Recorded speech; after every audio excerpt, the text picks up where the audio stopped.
Between Brockville and Kingston, Ontario, is a stretch of the St. Lawrence River straddling the Canada-U.S. border and known as the Thousand Islands. The St. Lawrence empties the Great Lakes Basin, source of 23% of the world's fresh water. But we weren't on a fact-finding mission. It was Canada Day, July 1st, 2003, and we came to play. On the highway running parallel to the river, a 60-minute drive encompasses somewhere between 997 and 1,867 islands, depending on what you read. Being a videographer, I naturally wanted to check this data from the air. But this was a vacation, and there was no budget for the helicopter parked next door to the hotel. I could, however, afford the elevator to the sky deck on Hill Island. From its 400-foot observation deck, the panoramic view is all but endless on a clear day. As you would expect of a place called the Thousand Islands, boating is the national pastime. If you don't own one, you can rent, or take sailing lessons, or buy a ticket for the 1- or 3-hour island tours that depart the Gananoque shoreline regularly throughout daylight hours.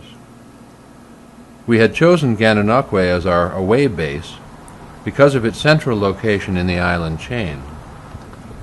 It also boasts a charity casino, where we made a modest and unintended contribution, and a welcome assortment of licensed patio restaurants. It was at our Canada Day lunch that we first saw the name Billy Bridger up in lights, and when the fireworks ended later in the evening, we returned to the patio, ready to be entertained.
Billy Bridger.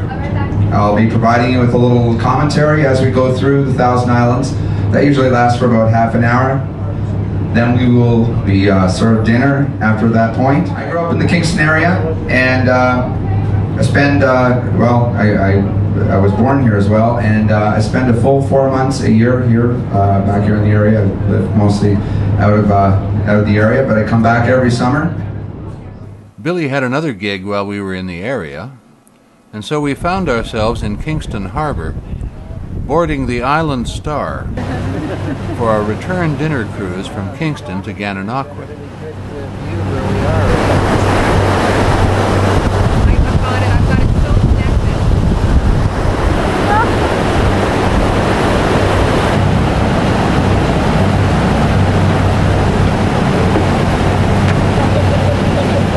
When we first met Billy, he was just back from a Costa Rican holiday. He got off a dive boat to discover that what he had on was what he had left. Billy is accustomed to living out of a suitcase, but the thieves who emptied his vehicle in a guarded parking lot didn't even leave him one of those.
When I was 13, I survived my first storm, driving a 9-foot boat with a 5-horse motor, my younger brother huddled in the bow in the fetal position.